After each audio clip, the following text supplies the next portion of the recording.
menampilkan presentasi. Iya.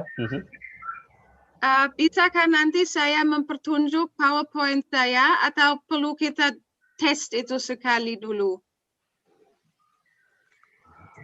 Perlu dites nggak, Pak? Langsung ini atau mau dites dulu?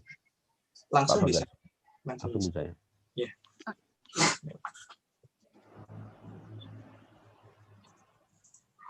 Ini sudah.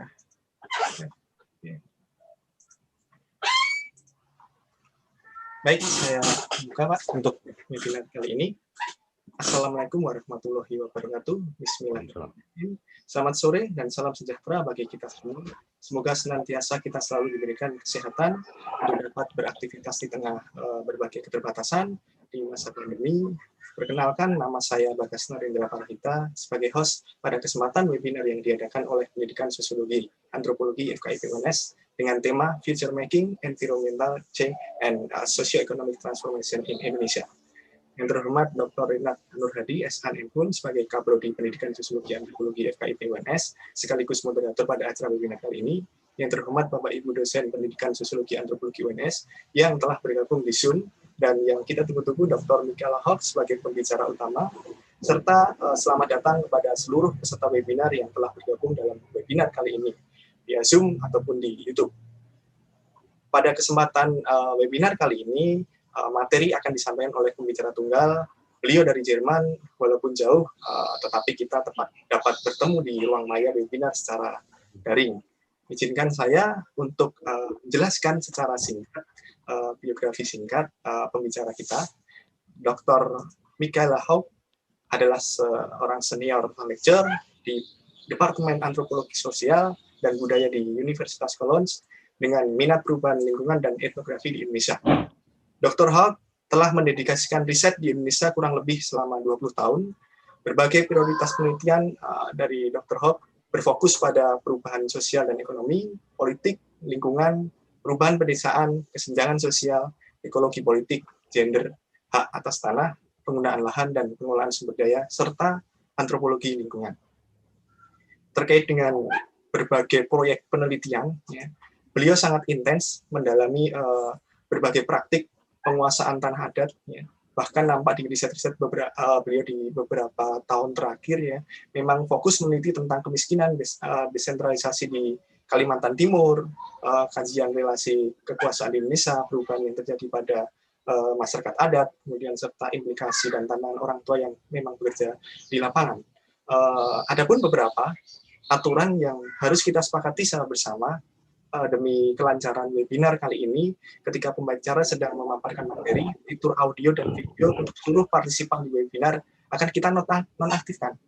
Webinar juga telah tersinkron di YouTube Pendidikan Sosiologi Antropologi secara live. Hal ini dilakukan untuk memfasilitasi jika ada partisipan yang mengalami kendala untuk join di Zoom.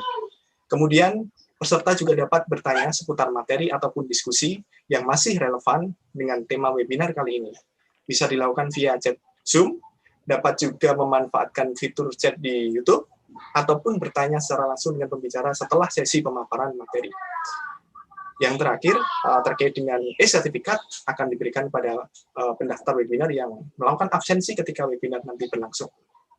Baik, pasti banyak sudah tidak sabar untuk mengikuti serangkaian acara webinar.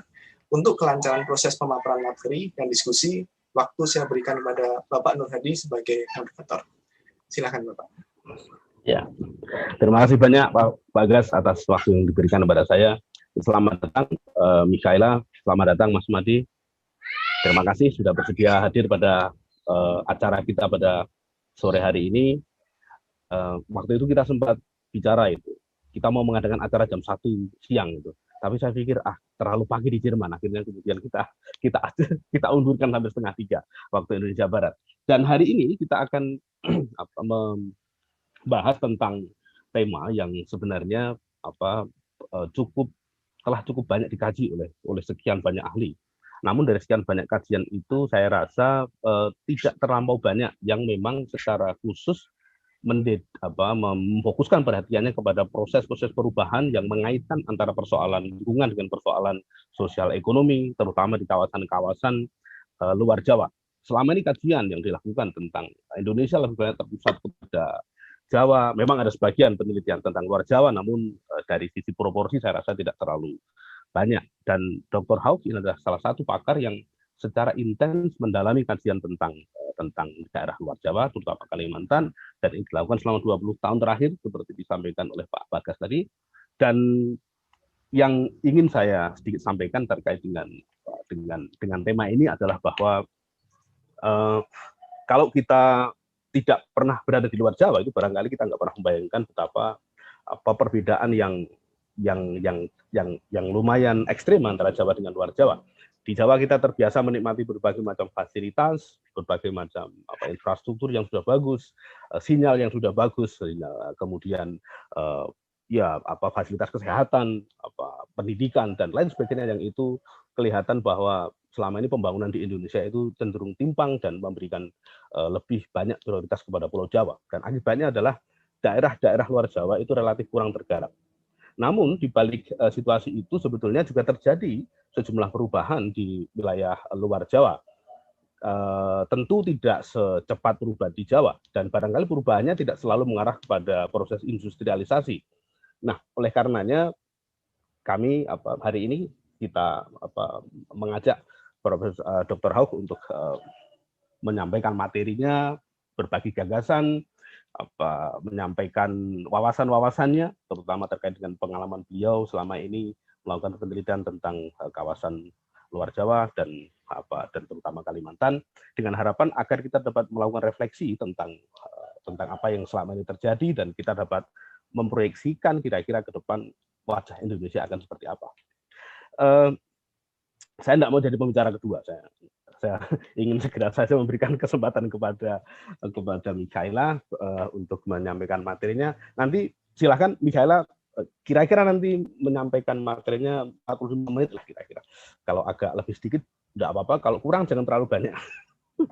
Baik, saya rasa itu, silakan, waktu saya serahkan kepada Dr. Hauk, dan mari kita simak sama-sama presentasi beliau. Silakan Mikaela. Pertama, ini saya ingin mengucapkan juga selamat sore ke sejahtera, dan terima kasih banyak atas undangan. Saya dengan sangat senang mengalami ini pertama kali bahwa kita sekarang dengan adanya digitalisasi di universitas di mana-mana, bahwa bisa sama sekali menghadir di Indonesia secara virtual untuk bertemu dengan Anda di sini untuk membagi sedikit dari penelitian saya yang terakhir ini. Saya siapkan presentasi dalam bahasa Inggris, jadi sebentar lagi saya akan pindah ke bahasa Inggris karena saya kira juga untuk bahasa seterinci yang saya siapkan, bahasa Indonesia saya terbatas. Tapi saya dengan sangat senang kalau kita mau diskusi nanti, kita bisa lagi menggunakan bahasa Indonesia. Jadi sekarang saya akan membagi screen saya dengan Anda dan berharap ini berfungsi. Apakah Anda bisa lihat screen saya? Sudah terlihat, ya. Sudah terlihat. Oke, baik. Jadi saya mulai. I organized my talk today in 3 parts. The first are rather short, and then I will dive into some preliminary findings of my research. First, because the future making is so central to today's talk, I want to start by looking a bit how anthropology has recently turned towards the future. To give you a bit of a background, I also want to say some words how and why I turned my research focus towards the future. And finally, I want to present you some preliminary findings by focusing on what is important for the people that I work with, and that is self-determined lives. This is one of the most important things which they aspire. So let's look what has happened in anthropology. Why has the future emerged so much? I think one reason might be that in our recent times that are characterized by multiple crises, foremost climate change, ecological crisis, there is a lot of talk about what will come up in the future, a lot of fears, looking into apocalyptic visions of ecological collapse. There is a lot of upheaval. We had here in Europe the big refugee crisis. So the future has turned into attention, in public attention, and so the future also has come up in scholarly attention. Also, the subject of anthropological inquiry are undoubtedly those of the present. The discipline has recently turned towards the future. We can see one strand of research that develops a critical perspective on the aims and impacts of scientific modeling of the future. So here the main focus is, let's look, what does it mean that we have tables and different ways of calculating what is coming up. Another strand of literature rather explores how people, be it individually or collectively, develop visions and strategies for their own future. This latter strand builds on the premise that images or aspirations for the future influence decisions, actions, and practices in the present. Here now comes the concept of future making, which tries to capture this. It refers to how ideas, expectations, and conceptions of the future influence actions and decisions in the present, and how, finally, in a very complex interplay of numerous actors, different interests and institutional frameworks interconnected on different scales, the future is produced in the present. So we are not trying to predict the future or what's coming, but we are more interested in how people look into the future, what they hope for, what they fear, and how this influences what they do in the present. We can find, meanwhile, a number of books that try to map out the field of an anthropology of the future. So for those among the listeners to this webinar who are students, are interested to develop future as a further topic, these might be also books you're interested to read. That's why I placed the covers here on the slides. There is, for example, the book by Rebecca Bryant and Daniel Knight. They introduce a number of notions of future orientations, like, for example, anticipation, expectation, speculation, potentiality, hope, and destiny. Others, like, for example, the book by Salazar and colleagues, discusses how anthropological research methods can capture the future. And they also very much discuss what role our discipline, anthropology, can and should play in the future. Others, like, for example, the book Waiting by Ghassan Haag, remind us that the future not always rolls out nicely in front of us. He thematizes waiting and feelings of stuckness that can emerge if one is locked in a situation of waithood, like, for example, asylum-seeking people who wait for the information whether their asylum proposal has been accepted or not. It can also mean that people are stuck simply in a situation where social immobility is kind of laming them, and this can result in disappointment or even hatred toward those who move forward, even if they are moving on a lower level, but they are moving forward at all. What is most important for my talk today is the work of Arjun Appadurai and his approach to the future. He has recently called for a more sophisticated exploration of humans as future makers and of futures as cultural facts. And he advances three major orientations, namely anticipation, imagination, and aspiration as the three major practices of future making. Anticipation for him is closely linked to technologies of prediction, the handling of risks, and orienting oneself towards what seems most likely to come. Imagining a common future, on the other hand, is conceived as collective practice that produces feelings of social cohesion and identity.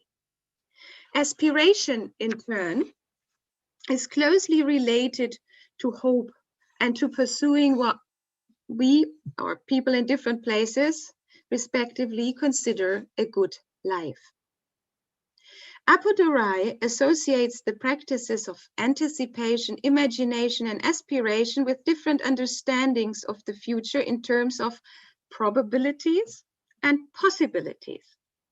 Practices of anticipation are embedded in the ethics of probability, as they rely on the calculation of risks and opportunities as a basis for decision-making.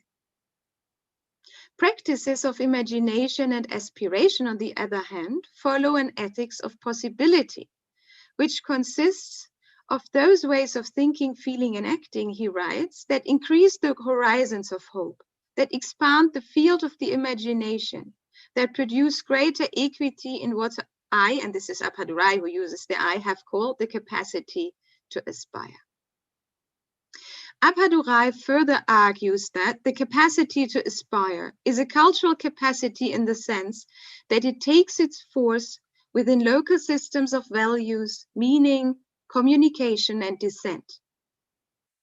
This implies that what people see as desirable and worth wishing for varies not only according to very individual preferences, but also in terms of shared notions and values, what make up a good life. And I will come back, as I said, later to these aspirations, as they will be at the core of my ethnographic examples. So now just very shortly for you as a background, how I and why I turned towards the future. I have already been so nicely introduced, so I do not want to repeat too much, just so much that you know I started to learn about Dayak Benuak culture 20 years ago when I first traveled up the Mahakam into the interior regions of East Kalimantan. For my master thesis, I learned about customary land rights and resource perception. And then I did my longer term research for my PhD on the impacts of regional autonomy. Here, that was a given topic. It was a larger project, which was carried out by C4 and a German university. And we were looking into how actual village life had changed due to decentralization. And my major focus was also looking on in how far did it bring more prosperity to the people. And in order not to measure prosperity just by economic common indicators, I looked a lot into indigenous concepts of ill-being or poverty and being well off or well-being on the other hand. During this research, I was very much intrigued by gender relations among the Dayak Benuak, which are characterized by a very strong balance between the sexes. We have here a society where men and women are equally valued. And I wanted then to look how the huge economic and social changes that are occurring impact on these very balanced gender relations. But during this research, which took place in 2016 to 2017, I realized that the future was more or less that topic that was really into people's minds. It's something that has kind of course appeared in all of my research, but it was most coming to the fore in this last research where these ambiguities were so strong. People are hoping for change, and they are also having a lot of concerns what this change will then actually imply for them. They're very much looking forward since years already for especially infrastructural improvements. And in the same time, they start to work for more companies. They also experience the destruction that comes along with it, like water pollution and so on. They experience it very directly. They also consume a lot of media. They read that the forests of Borneo are doomed to be lost soon. And how does one think about his or her own future when you live in an environment that is kind of predicted to vanish? So it is the people's concerns that actually made me then focus in my latest research project on future making. So the current project starts with the premise that in the name of development and conservation, vast areas of Indonesia's rainforests are currently put to new uses, come under new forms of governance, and get incorporated into new regimes of production based on different and partly even controversial visions of the future. For example, we know that President Joko Widodo started this great initiative to resource thousands of hectares of carbon-rich peatland damaged by fires in central Kalimantan, which is a major effort to mitigate global climate change.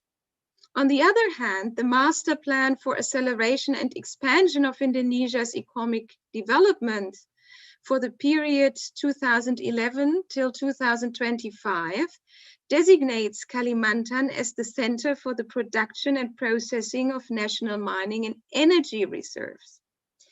Also, this was, I think, still done under the SBY government, is not kind of leading policy right now anymore. Of course, there is a lot of coal mining in East Kalimantan. Kalimantan, especially East Kalimantan, is one of the regions in Indonesia with the highest amount of coal still in the ground. So here we have a future vision of Kalimantan as a source of coal energy, which implies rather further loss of forest. Changes in forest use result in environmental, economic and social transformations which do not only affect the estimated 80 to 90 million people that live in and depend on the Indonesian rainforest as estimated by Chao 2012, but of course this is of global concern. The project that I worked together on with my research partner and PhD student David Meschede is based on the premise that current forest use changes in Indonesia and related social and economic transformations are affected by different and partly contradiction visions of the future, not only on the large scale level, like just shortly hinted at, but also, of course, on the level of policymakers, on the Kabupaten level, and also in villages. We have people with different aspirations, with different hopes how their own life or their village life is supposed to change in the future. Taking East Kalimantan as a point of departure, we explore who produces what kind of visions for the future, how these alternative visions are expressed, and how they are finally put into practice. The future is thereby not seen simply as emerging from the past, but as something that is manufactured, that is made in an interplay of numerous actors, various interests, and institutional settings in the present. So I have here given the link of the project. If you're interested to look what we are doing in more detail and learn about always actual activities, you're welcome to look at the homepage. So now I will start the third part of my talk, which is the main part, where I will speak about aspiring self-determined lives, exploring rural transformations as future making on a Bornean resource frontier. I have presented an earlier version of this paper on the ICAS conference in Leiden in 2019, and I have meanwhile developed it further. So my major concern here is that I say, let's take this new future focus. And what does it teach us if we take this future focus on a very basic subject? There is a lot of research that has been conducted on rural transformations. And we also know for quite long about the particular situation of resource frontiers. But now what happens if we look at these rural transformations not from the let's say well-trodden paths of existing theories, but if we say we now look at local people as active future makers. And that's the angle that I want to bring to the topic. So now let's start in a familiar scene. Maybe all of you know such a village scene. We have a house, we have people gathering on the front porch, talking with each other, sharing the village news. My story starts in such an environment. And just here, I also want to make the hint that I have left the names of the villages that have worked standing real as they are. I think as everybody also in the Kabupaten knows in which villages I have been working, but I changed the names of all my interlocutors. So all names that I use here, I have imagined freely. Also, I know, of course, who has which name, but I have them changed so that people are at least here as good anonymized as it's possible. So one afternoon, I was sitting together with Tine Nitka, her sister Tine Gito, and their cousin Ani on a front porch like this one. Tama Nitka, Tine Nitka's husband, suddenly came up the ladder. He was obviously very excited. I just heard from my uncle that they will open up an industrial park right in our district, he shouted. My uncle, he told us, joined a meeting at the district office today. He told me that some investors were there. They want to establish various industries here as soon as the power supply is more stable. They will build a new road to our village and even a small airport right underneath Mount Murai, where there is this flat strip of land, you know. We all listened with growing astonishment. The village still constitutes a rather remote village with relatively large old secondary and even some primary patches of forest left. Such a development would undoubtedly bring about far-reaching changes. After a short silence, in which all of us seemed to digest that thrilling news, a lively discussion erupted in which the advantages and disadvantages of such a future development were elaborated. While Tama Nitka expressed his hopes for new income opportunities, Ani foregrounded her fear of all that pollution that she anticipated would come along with the establishment of an industrial park.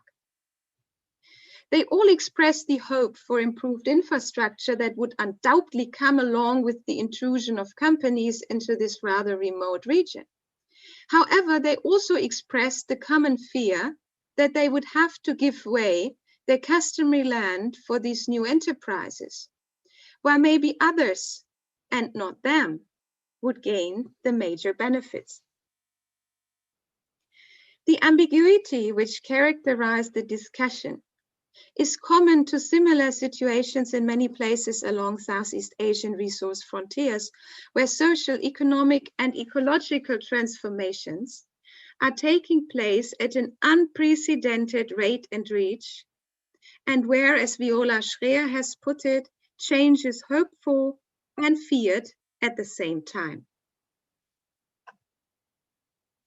All over Borneo, vast rainforest areas are incorporated into new regimes of production and extraction.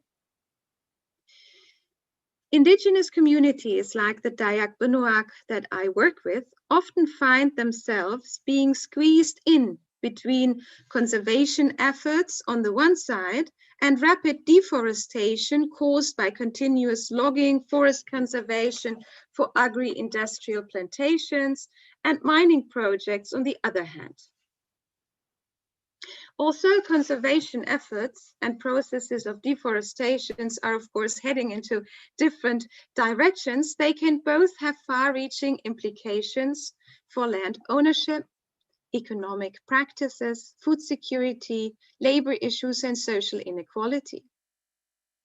As a result, rural Borneo is characterized by rapid rural change and severe conflicts over land and access to natural resources. In many places, Dayak individuals and Dayak communities struggle to maintain their customary land which forms the basis of their highly diversified smallholder economy. Here on the picture, we see people just planting rice. For those of you unfamiliar with Sweden agriculture, that was a year where the burning went very, very bad because of continuous or a very strong raining season. So the trees have not burned well, and people have to climb over all the remaining felled vegetation in order to plant the rice. By opposing the establishment of large-scale industrial agriculture and holding on to their traditional agriculture and holding on to their land, despite an increasing availability of wage labor and non-farm income within their regency, the Dayak Benuak I work with represent what Jonathan Rick, Albert Salamanca, and Eric Thompson recently have called the persistent smallholder in an essay 2016. Against the expectation, they write, with economic progress, smallholders would fade into history, end of quote. Their small farms continue to characterize the rural landscapes of East and Southeast Asia, and they continue to characterize the landscapes of Kalimantan. The authors explain this apparent paradox not only through economic and policy-related causes, but also by the grounded logics underpinning smallholder livelihoods. This approach reflects a current trend to question the grand theories of the past and the trajectories of rural change which they predict. In this paper, I follow this call to find new approaches to understand the complexities of current rural change and to account for the various factors that come together in shaping diverse and often unexpected outcomes. Taking Dayak Benuak resistance against the expansion of large-scale palm oil monocultures and a commercial tree plantation in the regency of Kutai Barat as a point of departure, I argue that these efforts to resist and to hold on to their land neither grow out of a desire to maintain a past lifestyle, nor are they merely an expression of disagreement with which was happening. Instead, I view them as contestations over different visions of the future. Where private investors and large parts of the social elite envision monocultures with industrious workers for the next decades, Dayak villagers envision a forested mosaic landscape that guarantees them, for example, food security and, most important, the self-determined lives which they value so much. I argue that placing the aspirations of rural people center stage is crucial to understand the dynamic and complex trajectories of rural change, and that it is most fruitful to rethink rural formations, rural transformations as expressions of future making. To inform my argument, I draw on the emerging field of future studies, which I have shortly lined out for you in the beginning, and mainly on the notion of aspiration developed by Appadurai. I will then turn to the specific setting of the forested hinterlands of Borneo and show in how far I see frontiers as particular contested sites of future making. I say that while most work on frontiers pay attention to the ways in which the strong and powerful attempt to inscribe their vision of development into the allegedly pristine environment of the frontier, I shift the focus to aspirations of local people and how they contribute to shaping frontier development. I will then give very short background on Kutai Barat and Dayak Benuak society as a background before I then draw my conclusions. Appadurai argues that the future orientation of culture has long been neglected and that culture instead has mainly been associated with the past through categories like custom, heritage, or tradition. So economics, which is related to development, goals, and targets, has become associated with the future. So this comes or results in thinking that often indigenous peoples or people that live a customary lifestyle are automatically rather obstacles to development instead of seeing them as active future makers, as active agents of change. Exploring now rural people as future makers does not mean ignoring the past, but looking at their engagement with the past from a different angle. In my understanding, future making isn't a process that solely focuses on change. In addition to the desire for change and improvement, we also find a desire for continuity or desires to revive past cultural traits. People wish for some things and practices to change, while they might aim for others to continue. From this perspective, I argue that smallholders in rural Borneo do not simply persist in the face of change. Instead, I prefer to speak of continuity under change, as I have done in the book that came out together with Katrin Ahrens, Stefan Seitz, and Oliver Fentz. The Dayak Benauak, like other smallholders around the world, continue smallholder agriculture interwoven with agroforestry practices, while they introduce many changes to it by integrating, for example, new crops and experimenting with new planting techniques. Smallholding today might even mean something very different for the families engaged in it than it did generations ago. If we take rural people and their role as future makers serious, we should not ask, why do they persist in the face of change? No, we should ask, why do they want to continue their lives as smallholders? Why does smallholding and related land ownership continue to be of importance to them? What future aspirations do they link to it? I'll try to address these questions in the following ethnographic examples. However, before I do so, I want to highlight some characteristics of resource frontiers that make them especially contested sites of future making. The forested hinterlands and uplands of Borneo and Southeast Asia have repeatedly been explored under the conceptual lens of the frontier. Frederick Jackson Turner initially introduced this concept in 1893 to explore the specific situation of territorial conquest of the American Middle West. It has since been broadly used as a heuristic device to analyze interwoven social, economic, political, and environmental transformations, processes of exclusion and inclusion, as well as the expansion of control, settlers, or capitalism into peripheral regions, which is nicely summarized by Constant Eilenberg in their introduction to their recently 2019 published edited collective volume. Some scholars link the frontier closely to the study of actual border lines or border regions.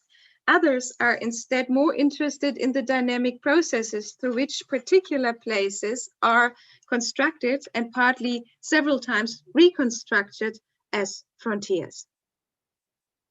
Resource frontiers constitute spaces where intense and often highly conflictual negotiations between different actors from different scales are taking place, struggling over access to resources, identities, and development goals. In many studies, it's mainly officials, it's powerful people, politicians, entrepreneurs who define certain regions as empty spaces and attempt to inscribe then their vision of development in an allegedly pristine and empty wilderness with imagined abundant resources. However, the dynamics that evolve along frontiers are not one-sided inscription processes. The people that live in that regions, mostly Dayak groups in the case of Borneo, they have their own, sometimes highly heterogeneous aspirations for the future. And so they also actively engage in shaping social, economic, and environmental transformations along frontiers. Especially Greg Archiaoli and Akal Sabharwal emphasize the agency of local people. In their work on the frontier, they speak of processes of frontierization and defrontierization. So they stress that the frontier is not a place, it's rather a frame, a particular framing that is placed on a region. And as soon as the people that live there regain agency, they speak of processes of defrontierization. So they stress very much that the people that live in these places, that they are active agents of change, and they try to give them back the ability that they have been always also had their own policies, practices, and that they are also, quote, people with a history. These recent accounts, for example, like that of Archiaoli and Sabharwal, show that depicting frontiers as places where mainly settlers, powerful administrators, politicians, or entrepreneurs attempt to craft, build, and shape what happens is wrong. My attempt here is to foreground that people who inhabit these regions, which are imagined as frontiers for expanding capitalism, state control, resource extraction, or conservation, also they might not view their living environment themselves as a frontier. They do exercise agency, and their aspirations for the future are decisive factors in shaping processes of social, ecological, and economic change. Future making always entails complex interrelations between numerous actors who not only have different images of the future, but also unequal means to translate their visions into actions. Foregrounding local actors as active future makers thus implies acknowledging the prevalent enabling and limiting conditions which they experience, and calls for a differentiated understanding of the position that various local individuals and groups have within existing webs of power. Unequal social relations and specific political structures are crucial factors that have to be taken into account why some visions of the future are privileged over others. So now, after this preliminary thoughts, I take you to Kutai Barat, and I will not tell too much about the place, as probably some of you are familiar with East Kalimantan. So here you have a map. Meanwhile, the northern part of Kutai Barat has split up and become the own kabupaten of Mahakam Hulu. What is maybe a bit special about this region, it's a regency that has been created in 1999. So it came into existence with decentralization and the democratization process in Indonesia, right after the proclamation of regional autonomy. There was an increasing resource extraction in the region. Right after the decentralization, there was a logging boom. Then we've seen in 2010 onwards, there was a coal mining boom where a lot of also small coal mines were opened. Meanwhile, most of these small coal mines have closed again, but the big ones are still operating. And starting in the late 1990s, but also taking on new dynamics after decentralization is then the expansion also of the oil palm industry in Kutai Barat.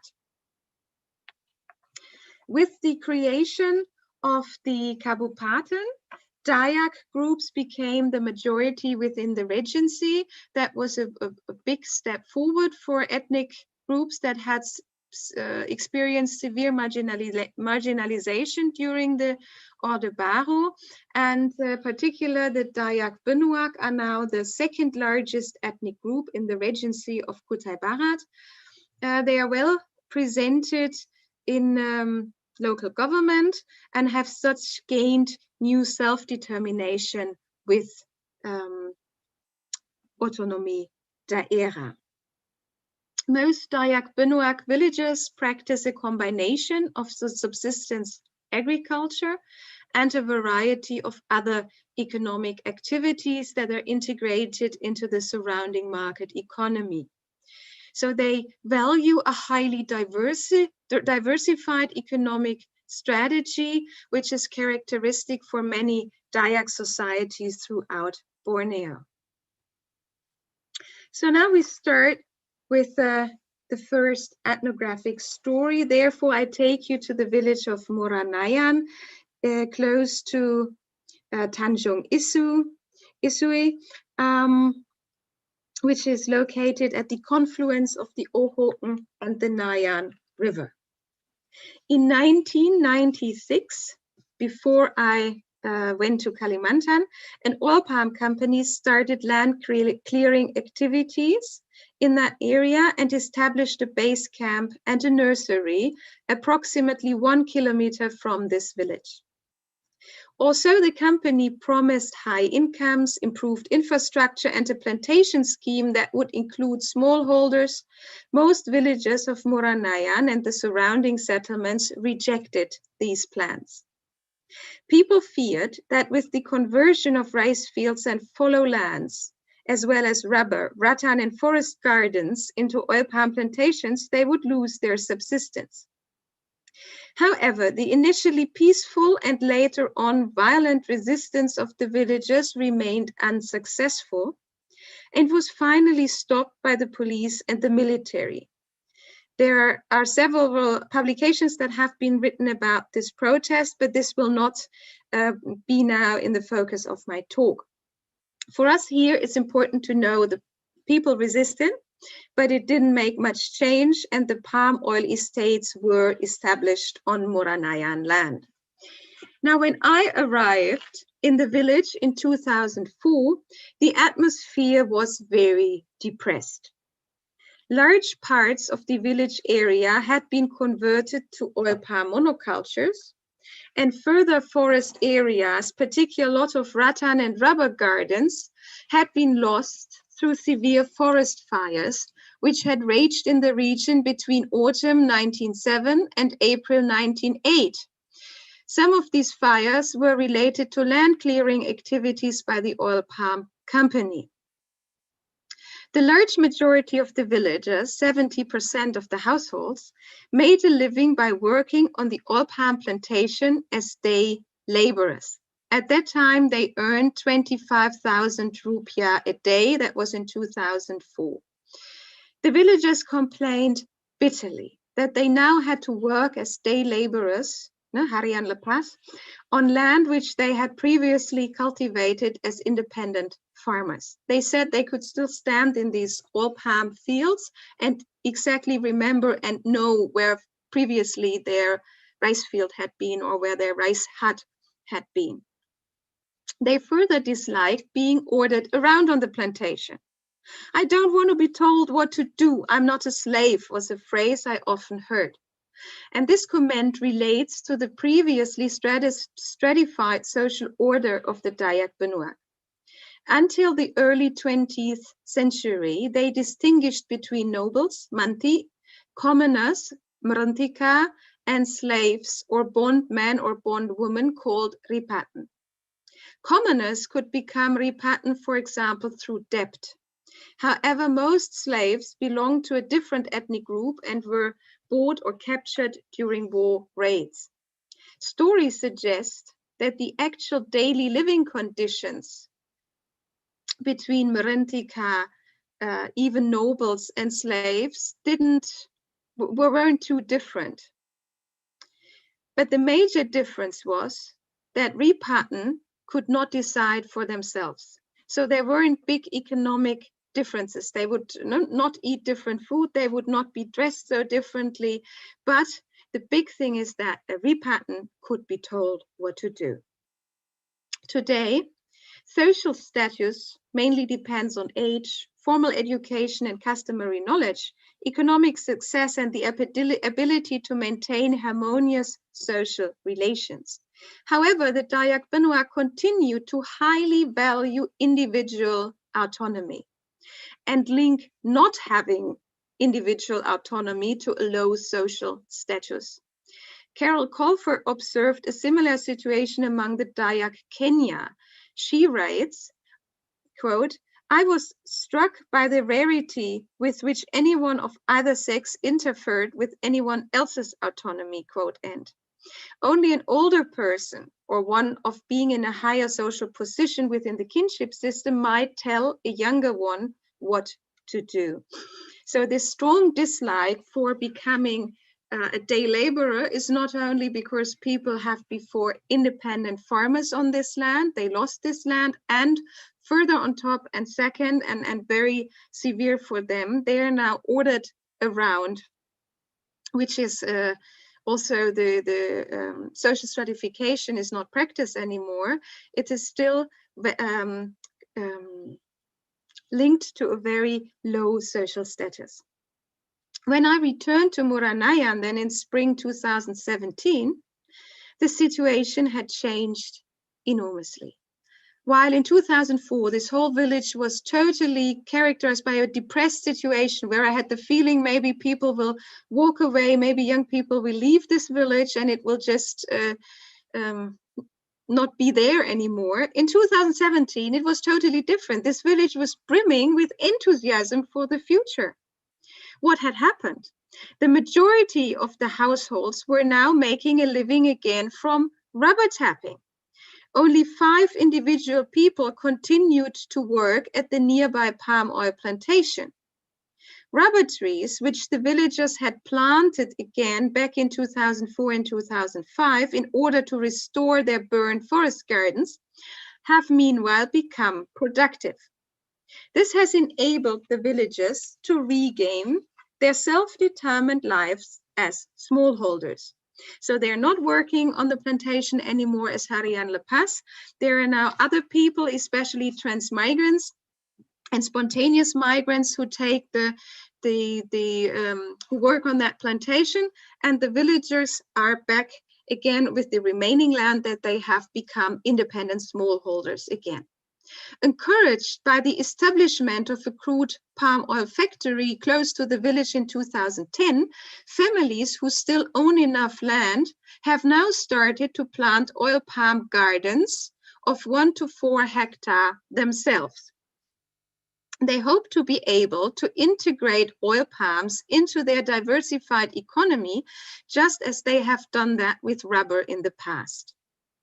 Among them is, for example, Kaka Noel and his son, who you see proudly presenting the palm oil seedlings. They have cleared 4 hectares of their remaining land and planted it in combination with rice and oil palms, hoping now that engaging with oil palm as independent smallholders will offer new economic opportunities for them. Nobody knows if Kaka Noel's oil palm plots will succeed. Given the weak support, bad seedlings, difficult access to fertilizer, and very limited experiences with tending oil palms, it's very questionable if their attempt will be successful. However, what it undoubtedly proves is the desire of local people to take their future into their own hands and to participate in new economic developments related to oil palm. I will come to this back in the conclusion, but it becomes here already very obvious. People here do not resist against oil palm. They have no problem with the palm, but they prefer to plant it themselves and not become dependent, very precariously employed wage laborers. We now, with the second example, go back to Juntai, the village where I started, where I heard the rumors about this huge industrial park. Well, after a while, it turned out that there was not much to the story. Actually, well, there was no industrial park to come. It was all about a single investor who wished to establish a sengon plantation in the area. Interestingly, the rumors about this industrial park and the subsequent discussion about the establishment of a commercial tree plantation in Jontai fell into the time leading up to electing a new mayor. The mayor, Petinggi, holding the office, hoped to be re-elected. He was very much in favor of the project and asked the villagers to provide land for the sengon plantation, which, according to him, would bring development to the village. His future vision for Jontai drew on the image of an industrious, so-called modern, large-scale monoculture plantation.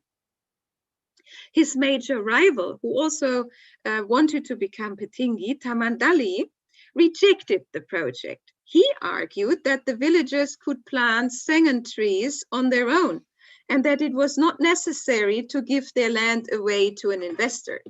If the villagers wanted to have sengon trees, he would, if he was elected, seed funds to buy sengon seedlings so that the villagers would be able to grow them on their own land. He thus developed a vision of integrating sengon into the existing diversified agroforestry system. Eventually, Tamandali won the election with a clear majority of votes. He won, of course, for several reasons, but his vision of the people participating in new development as independent smallholders definitely was one reason for gaining such a big majority, as this corresponded so well with the aspirations of the villagers. The previous mayor nevertheless tried to realize this plantation project, but it failed, since only a single person was willing to provide customary land for it. So I have presented here two short ethnographic cases where local communities rejected large-scale land conversion. I argue that their effort to resist are not an expression of disagreement with the introduction of new crops, insufficient compensation payments, or modernization in general, but rather a contestation of different visions of the future. The Dayak Benuak placed great value on leading self-determined lives, which for them are strongly related to the ownership of land and their continuous engagement in agriculture and agroforestry. The villagers' shared vision of the future thus builds on a forested mosaic landscape that guarantees them food security, a diversified economy for generations to come. This vision of the future is currently contested by the intrusion of large-scale industrial monocultures on the one hand, which promise jobs and which are often associated with development, which are often associated with modernization and modern technology.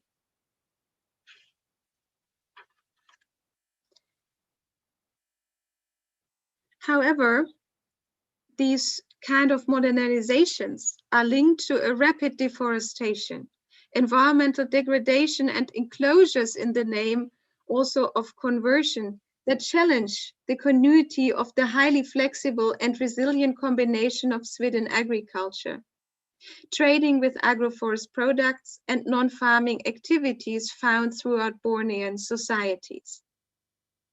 This highly uncertain situation is characterized by a great ambiguity towards development and progress along Bornean frontiers. It is therefore not surprising that options, reactions, and the anticipation of these changes are quite heterogeneous. However, the large majority of the villagers do not oppose forest or land use change per se, but rather the specific forms and structures in which these processes currently take place and which are placed upon them. Annelies Soomers argues in a very similar vein that most large-scale investments in Indonesia are imposed on rural communities from outside or from the top and tend to ignore their aspiration. She writes, rather than allowing people to have the lives they value and aspire to, which would be based on a vision of development as freedom, people are forced to centralize grids, become enclosed or pushed aside without having a stake in their own future. In Moranayan and in Jontai, in the both villages that I have introduced to you, the villagers imagine a future as self-reliant farmers and not as dependent wage laborers. They do not want to lose their land, which is tantamount to losing self-determination for them. As a result, they resist efforts to clear their land. However, the oil palm company proved more powerful, and being backed up by the police and state officials finally pushed through its plan to establish the oil palm estates in Moranayan. Now, the villagers could have given in or accepted simply their position as workers in the palm oil industry, but they didn't. They replanted their destroyed forest gardens with rubber trees.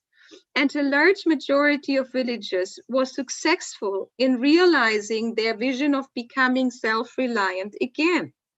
Their wish to develop oil palm plots now on their remaining land clearly shows that the villagers do not oppose oil palm.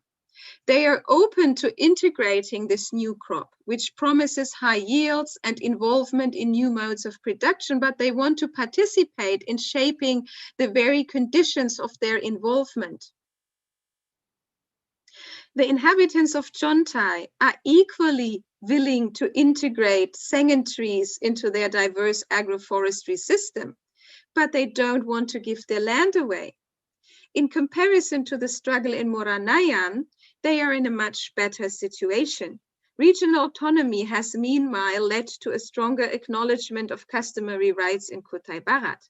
The investor thus depended on the willingness of the villagers to provide land for the anticipated sengen plantation, while their rejection simply could prevent it. How the rumors about an alleged industrial park and later on the more concrete plan to establish a plantation on village land were taken up in the competitive struggle between the two mayoral candidates shows how different visions of the future are also articulated and contested on village level. People often tend to vote for the candidate they are more closely related to. In this case, however, I'm very sure that Tamandali was able to win so many votes and hearts by promising a way towards development that built strongly on local values. In their influential article on the persistent smallholder, Rick and colleagues argue that people do not give up agriculture and sell their land because the jobs they find in urban areas are often precarious and unsecure. This is partly true for the Dayak Benoak as well. Jobs at logging or plantation companies often provide only a small and temporary income. However, my recent household survey revealed that even people with higher education and more stable jobs, which have a regular income, continue to engage in agriculture and agroforestry. They perceive their wage work as an integral part of this diversified economy. So they do not want to replace agriculture or agroforestry by a wage, but they want to include wage earning as one pillar of a diversified economy. Also, their cash income might currently be of major importance to make daily ends meet. They do not aspire to become solely dependent on wage work. As an example, there is the future vision of a young woman who works as government official in Kutai Barat because it illustrates this so nice. She does not expect her 3 children ever to grow rice as her own parents did until recently. Instead, she imagines her son to become a pilot one day. But at the same time, she expects him to cultivate fast-growing tree species and rubber on his grandparents' land, while she herself currently even further invested in maintaining her parents' rubber gardens. This shows that agriculture and agroforestry practices continue to be highly valued among the Dayak Benua, and that they play a central role in people's visions of the future. This stands in contrast to the low status which is often associated with agriculture in Indonesia in general and in Southeast Asia throughout the region. This narrative of agriculture being associated with being poor, with working hard, and so on, is also present in East Kalimantan, and it's well known among the Dayak Benua. Many parents wish to spare their children the hardship of Sweden agriculture and invest into education as a major way out of poverty and physical tiring labor. However, my examples here foreground that there is a second narrative. There is a second story of agriculture. And this is the image of the land-owning, independent farmer who actively participates in development and who does not get ordered around by others. Farming is thus not merely associated with growing rice. Many young Dayak Benuak are willing to learn new techniques and experiment with new cash crops, like with sengen or oil palm in these examples. They do not continue to be smallholders because they have no other option at hand. They aspire to hold onto their land because they wish to do so. They do not persist in the face of change. They continue with agricultural and agroforestry practices because this promises them the self-determined futures which they aspire. I thus want to conclude with my central argument that exploring rural transformations as expressions of future making offers us a new perspective, and it allows us to place the aspirations of rural people center stage, and thus enables us to better understand the heterogeneous, non-linear, and often highly complex evolvements of rural change. So far from my side. I go out of the presentation so that we can see us again on the screen.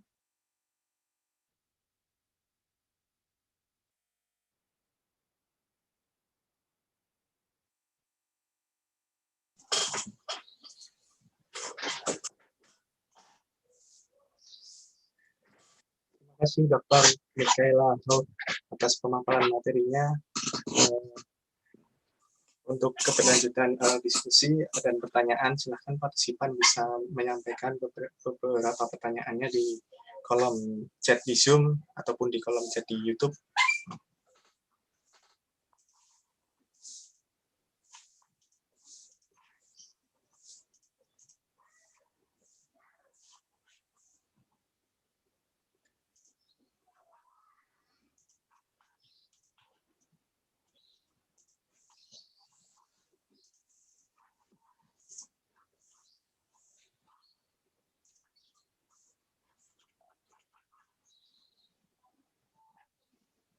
Any questions or comments? Maybe some of you have done research in similar locations. Maybe you've made similar experiences. I'd be happy to share them, to exchange on that.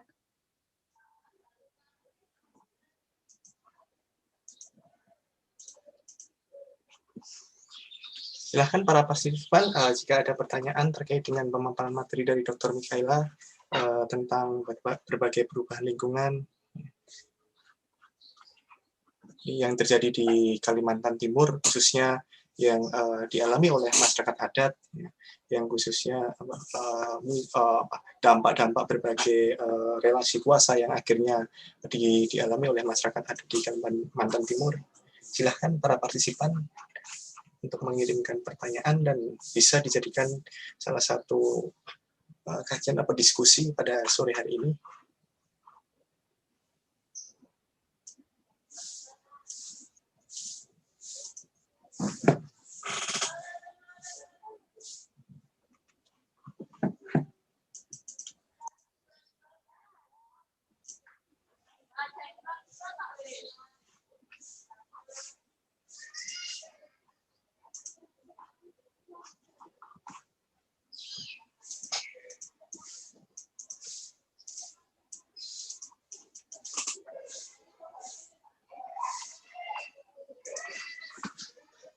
Oke, Pak Nur Hadi akan menyampaikan pertanyaan melalui kolom chat di Zoom.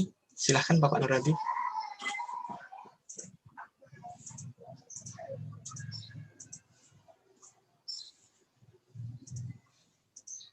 Silahkan para partisipan.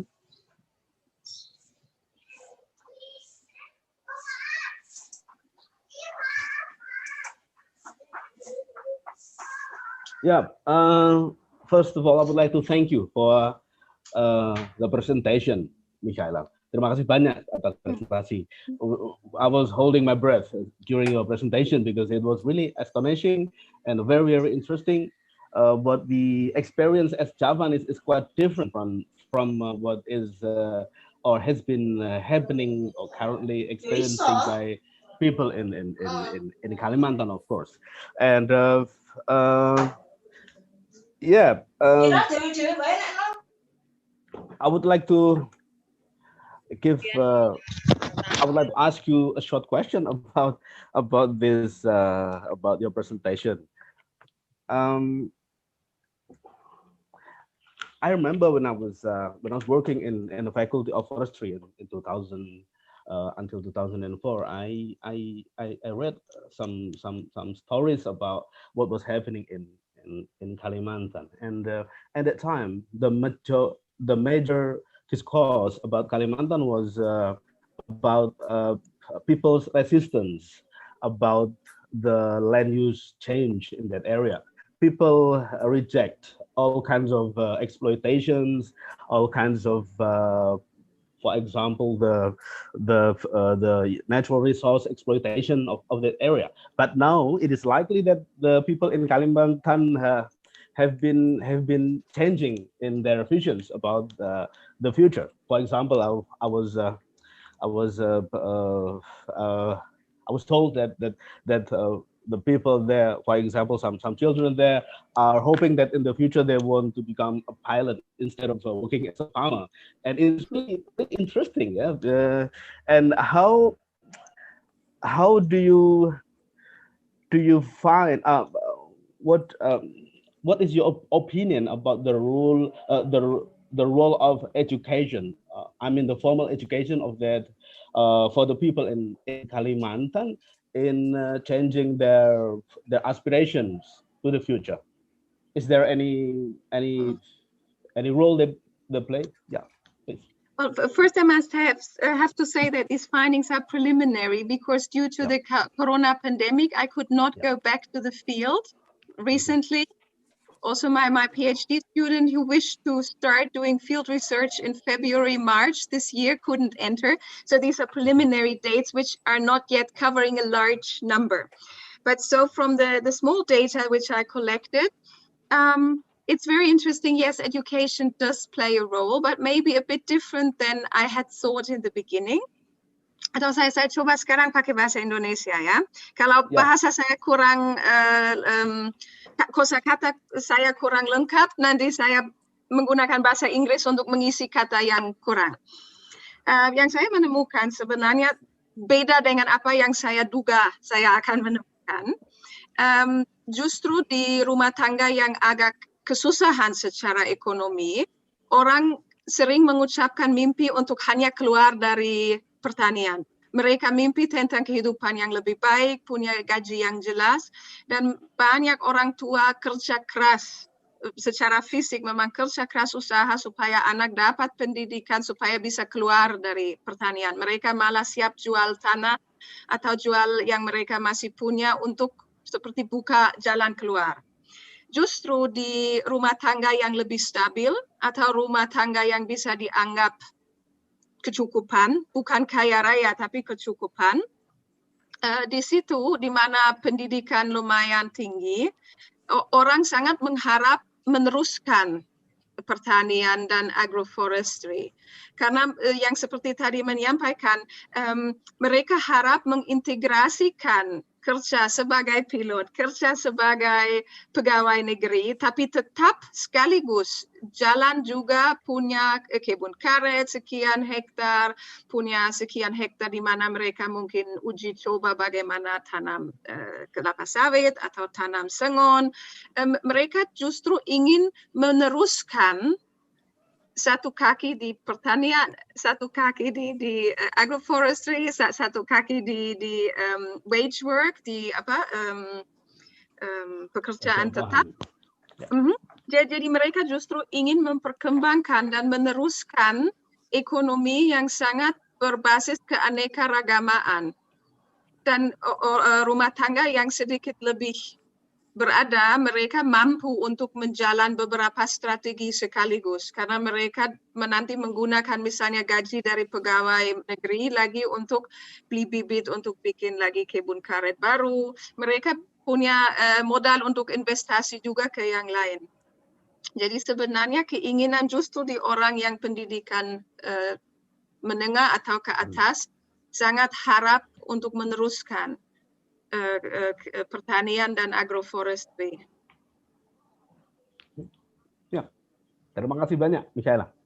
Ya. Silakan teman-teman yang lain.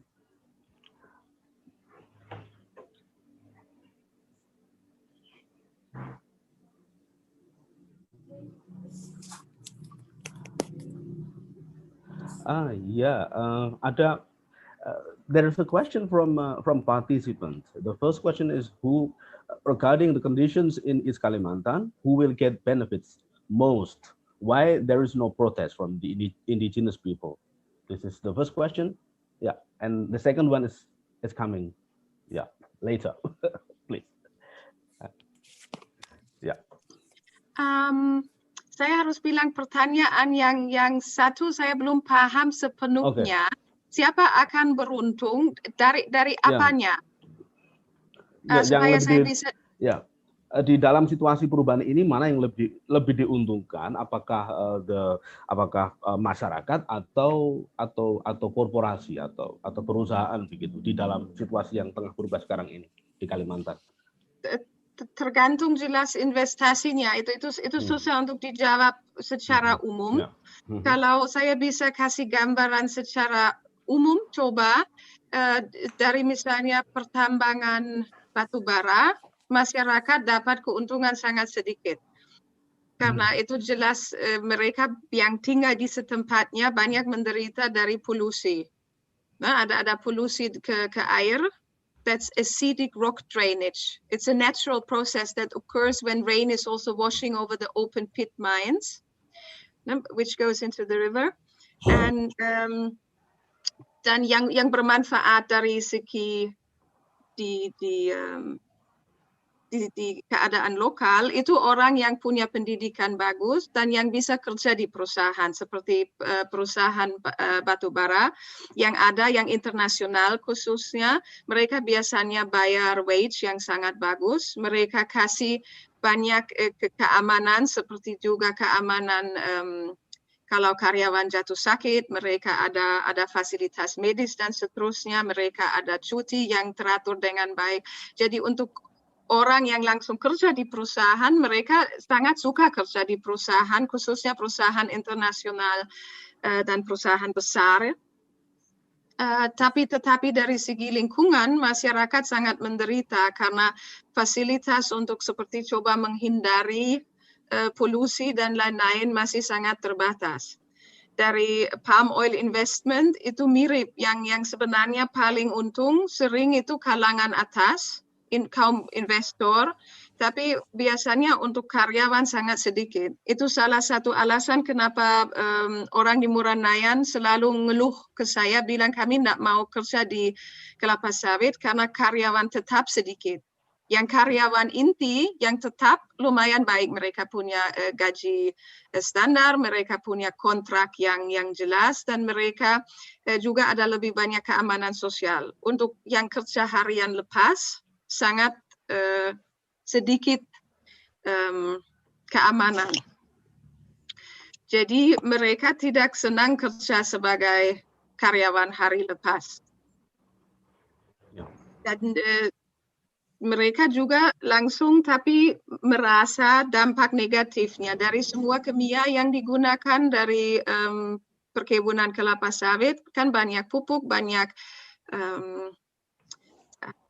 fertilizer, pesticides, and herbicides untuk membunuh fungus, untuk membunuh rumput ya. alang-alang, dan jelas semua kimia itu masuk ke sungai dan ke groundwater. So this is also like people living close to the plantation, mereka yang tinggal dekat perkebunan, mereka langsung dapat dampak negatifnya. Jadi saya kira dari seperti investasi besar, seperti industri pertambangan dan industri kelapa sawit, masyarakat untungnya sangat terbatas.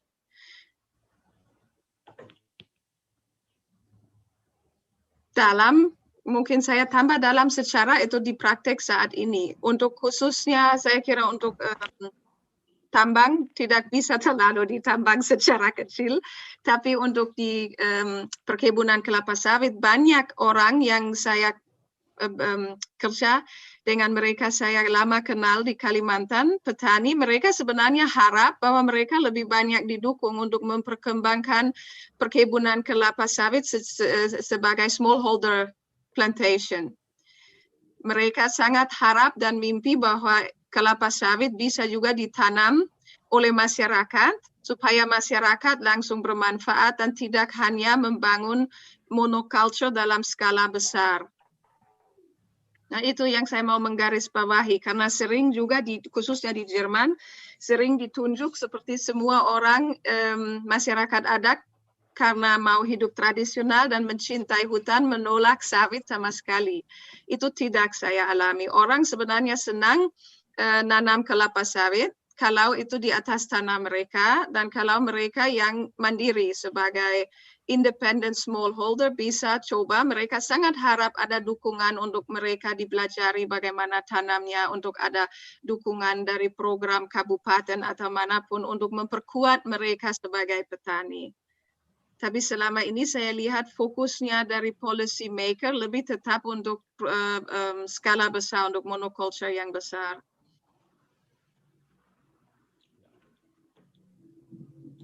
Terima kasih banyak. Ya, Pak Agus, silakan. Dinyalakan dulu Pak Agus. Bentar. Belum menyala ya.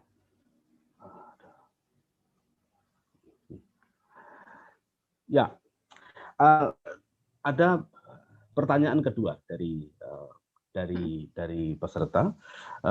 Pertanyaan adalah apakah orang-orang di sana cukup memahami tentang regulasi dalam kaitan dengan mempertahankan wilayah lahan atau wilayah mereka dari desakan korporat atau perusahaan atau desakan dari pemerintah ketika mereka menghadapi polemik pembebasan lahan. Itu jelas sangat berbeda. Ada komunitas, ada kampung yang misalnya pengetahuan sangat terbatas tentang undang-undang. Ada kampung di mana sudah ada anak lokal malah kuliah hukum dan sangat memahami dan sangat bisa juga memberikan pengetahuan ke misalnya orang tuanya atau kakek neneknya. Jadi itu sangat berbeda. Ya. Jadi tergantung wilayahnya ya. Tergantung wilayah dan tergantung memang keluarga sendiri. Saya misalnya kenal satu keluarga yang pernah melawan perusahaan karena perusahaan mau ambil tanah mereka untuk bikin jalan lewat tanah mereka, dan mereka malah tidak mau didukung LSM karena mereka menggunakan undang-undang sendiri dan mereka kutip dari undang-undang dalam pertemuan mediasi. Jadi mereka merasa sangat kuat pegang hukum sendiri. Pada ujung mereka kalah, jalan memang dibangun tapi mereka dapat kompensasi tinggi. Dan ada orang lain yang tahu bahwa mereka seperti terbatas dengan argumentasi dan pengertian undang-undang, dan mereka dengan senang juga cari bantuan dukungan dari kaum LSM. Jadi sangat memang tergantung tempat, tergantung orangnya memang. Ya. Iya, tadi ada cerita tentang kebun sengon ya yang ditanam oleh masyarakat sana. dan mereka ingin agar kemudian dapat menanam berbagai macam tanaman dan itu bisa menghidupi mereka. Jadi mereka ingin tetap menjadi petani kecil atau smallholder dan tetapi dengan berbagai macam tanaman yang dapat menghidupi mereka. Seperti itu ya. Nah, sekarang ini apa yang terjadi dengan tanaman sengon itu, karena kelihatannya kok dia terkait juga dengan soal politik lokal ya.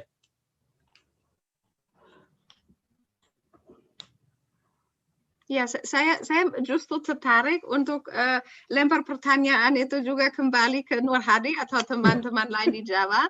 Apakah yang saya cerita dengan ini seperti saat ini orang mulai fokus ke sengon, itu sesuatu yang terjadi juga di Jawa kah? Sengon itu sudah lama ditanam di Jawa ya. Di Jawa itu kalau bahkan dulu orang menanam kayu jati, tapi kemudian dalam perkembangannya orang tidak terlalu sabar untuk menunggu panen yang terlalu lama. Jadi it takes long time to harvest ya for the teak. But sengon is different because it can be harvested just like 5 maybe or 10 years in 5 or 10 years. So orang dapat mendapatkan petani dapat memperoleh keuntungan atau penghasilan lebih cepat dibandingkan dengan kalau mereka menanam jati. Dan keuntungan yang lain adalah kalau saya melakukan penelitian di Wonosobo itu mereka dapat mengkombinasikan tanaman sengon dengan tanaman di bawah, misalnya tanaman kopi misalnya, sehingga mereka bisa mengkombinasikan tidak hanya tanaman sengon saja, namun juga dikombinasi dengan tanaman-tanaman lain yang dapat dipanen dalam waktu yang lebih singkat. Ini berbeda dengan jati. Kalau jati kan dia harus monokultur karena hampir mustahil itu menanam tanaman lain di bawah pohon jati. Nah, pernah juga dijalankan praktik di Madiun ya, perhutani mereka menerapkan program penanaman kayu jati yang kemudian dibuat jaraknya agak jauh. Kalau dulu biasa orang menanam jarak 2 kali 3 meter ya, kemudian itu jaraknya dijarangkan. Itu 5 sampai 7 meter.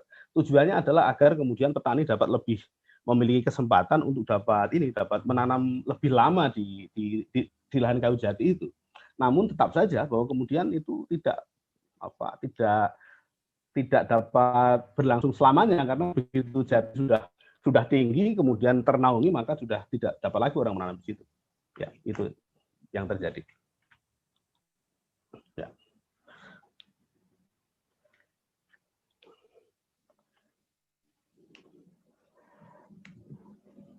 Silahkan dari teman-teman yang lain kalau ada pertanyaan. Atau mungkin juga ada yang mau bagi berpengalaman, mungkin ada teman atau kolegi yang juga melakukan penelitian di Kalimantan pun atau di tempat lain di Indonesia yang bikin pengalaman yang mirip atau mungkin juga menarik. Kalau pengalaman yang sangat berbeda, yang justru misalnya terbalik yang dari saya bisa menyaksikan di Kalimantan, itu pasti menarik juga untuk tukar pengalaman dan untuk mengerti kenapa sangat beda misalnya penemuannya. Ya. Ya dulu di Sumatera misalnya itu ada orang berpikir ada semacam evolusi pekerjaan. Jadi pada waktu hutan itu masih memiliki nilai ekonomi tinggi, banyak orang bekerja di lahan bekerja untuk perusahaan hutan. Perusahaan hak pengelola hutan. Namun kemudian ketika hutan ditinggalkan oleh perusahaan, maka yang tersisa adalah sisa-sisa kayu yang ada kawasan yang kita kenal dengan logged over area yang sangat luas dan itu kemudian dijarah habis-habisan oleh masyarakat di sana. Nah, begitu kawasan logged over area sudah mengalami degradasi yang luar biasa, itu kemudian orang mulai beralih profesi. Mulailah mereka menanam karet ya. Dan karet itu kemudian ternyata harga karet itu mengalami fluktuasi, kadang naik, kadang turun, dan banyak orang merasa khawatir dengan karet itu. Dan akhirnya sekarang misalnya banyak orang memilih untuk bekerja, untuk menanam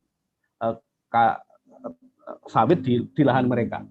Namun juga sekarang ada persoalan, karena ada larangan, ada embargo sawit, dan itu banyak petani di Sumatera itu terdampak sangat luas dan mereka merasa kecewa dengan situasi ini. Saya tidak tahu kalau di Kalimantan seperti apa. Apakah kemudian para petani itu mereka khawatir ya dengan adanya embargo terhadap sawit itu atau bagaimana? Ya, das ist apa ini karena di mereka untuk orang yang rumah tangga yang punya wilayah tanah cukup luas sampai sekarang sangat ingin untuk mempertahankan ekonomi yang diversified, yang beraneka-ragaman, supaya mereka ada karet. Kalau harga karet bagus, mereka nores jual. Kalau harganya lagi rendah, kebun karet tidur, nggak apa-apa, pohon karet bisa juga berdiri sekian lama tanpa dinores, nggak apa-apa. Nah, mereka ingin masuk kelapa sawit karena saat ini sawit sangat bagus laku. Nah, mereka coba untuk sekian mungkin 2 hektar tanam dengan sengon, itu investasi misalnya kalau nanti anak mau kuliah, mereka tanam sekarang karena itu ya, nah, seperti Pak Nur Hadi tadi bilang 5, 6, 7 tahun sudah bisa dipotong. Jadi itu karena mereka suka ada bukan hanya satu komoditas yang mereka fokus, tapi kenapa mereka suka mempertahankan banyak. Even ada orang walaupun saat ini harga rotan sangat rendah, tidak dipotong sudah bertahun-tahun. Ada banyak orang yang sampai hari ini belum mau potong kebun rotan mereka habis untuk tanam hal lain di situ karena mereka pikir kita masih mempertahan, siapa tahu sekian tahun kemudian nanti malah mungkin rotan ada harga lagi. Ya itu bagi mereka yang punya pilihan ya. Masalahnya adalah kepemilikan lahan itu tidak merata di banyak kawasan, betul enggak? Ada sebagian yang memang lahannya itu begitu sempit sehingga mereka tidak punya banyak pilihan untuk dapat menanam berbagai macam tanaman ya. Ya. Bagus sekali, Michaela. Terima kasih banyak. Hari yang indah, sore yang cerah hari ini. Kami sangat bahagia bahwa Michaela bisa menyempatkan waktu di sela-sela kesibukannya untuk berbagi pengalaman dengan kami semua. We are very happy. Ich freue mich, dass du da bist und dass du Zeit hast. Ja. Danke Nur Hadi. Sehr gerne. Ya, dan itu satu kehormatan bagi kami dan saya berharap nanti kita dapat terus bekerja atau dapat terus menjalin kontak dan kemudian dapat barangkali saya berpikir untuk kita dapat melakukan kerja bersama. Saya dari dulu selalu mendamba. Saya berharap bahwa kemudian kita bisa bekerja di dalam satu penelitian bersama gitu. Ya barangkali saya bisa berbagi tentang apa yang saya lakukan dan Michaela bisa berbagi tentang apa yang Michaela lakukan dan kita bisa wir können zusammenarbeiten. Das ist ja eine gute Idee ya. Ja, das würde mir auch viel Freude machen. Genau ya. Dan itu saya rasa terima kasih banyak Michaela atas waktunya dan saya sampaikan terima kasih sekali lagi kepada hadirin sekalian yang telah menyempatkan waktu hari ini dan kita akan mengakhiri acara pada sore hari ini. Terima kasih banyak sudah berdiskusi dan selanjutnya saya kembalikan kepada Pak Bagas selaku host. Silakan Pak Bagas. Terima kasih Pak Muradi sebagai moderator. Terima kasih juga kepada pembicara atau narasumber Dr. Michaela Hock yang telah memberikan banyak insight baru terkait dengan wawasan bagi kita yang memang jauh dari kehidupan yang dialami oleh masyarakat adat ya, juga terkait dengan berbagai penjelasan mengenai perubahan secara budaya maupun sosioekonomi, bentuk produksi perubahan, terus kemudian bentuk kehidupan baru di masa depan terkait dengan bagaimana perubahan lingkungan yang terjadi di Kalimantan Timur pada umumnya. Terima kasih juga pada partisipan yang telah mengikuti berbagai serangkaian acara webinar kali ini. Mohon maaf jika ada kekurangan ataupun kesalahan. Semoga acara webinar dengan tema Future Making Environmental Change and Socio-Economic Transformation in Indonesia dapat menjadi sumber ilmu ataupun tambahan wawasan kita bersama. Akhir kata, wassalamualaikum warahmatullahi wabarakatuh. Saya Bagas Nanda Parahita, sampai bertemu dan sampai berjumpa di lain kesempatan. Terima kasih. Iya, sama-sama. Ya. Ya, saya juga mengucapkan terima kasih banyak atas perhatian yang diberikan. Saya juga mohon maaf sebesar-besarnya kalau ada yang saya berbicara ada kekurangan atau bahasa saya tidak cukup lengkap. Saya dengan sangat senang bisa hari ini cerita tentang pengalaman saya di Kalimantan, kenalkan itu kepada teman-teman pendengar webinar ini, dan saya juga harap mudah-mudahan ada kesempatan untuk bertemu nanti lagi, mungkin dalam keadaan yang lagi memungkinkan bahwa kita langsung menghadap. Semoga Anda selalu sehat dalam waktu ini, dan ya, sampai jumpa maupun virtual atau dalam kehidupan nyata. Terima kasih banyak. Terima kasih sama-sama. Ya, terima kasih banyak, Mikaela. Thanks very much.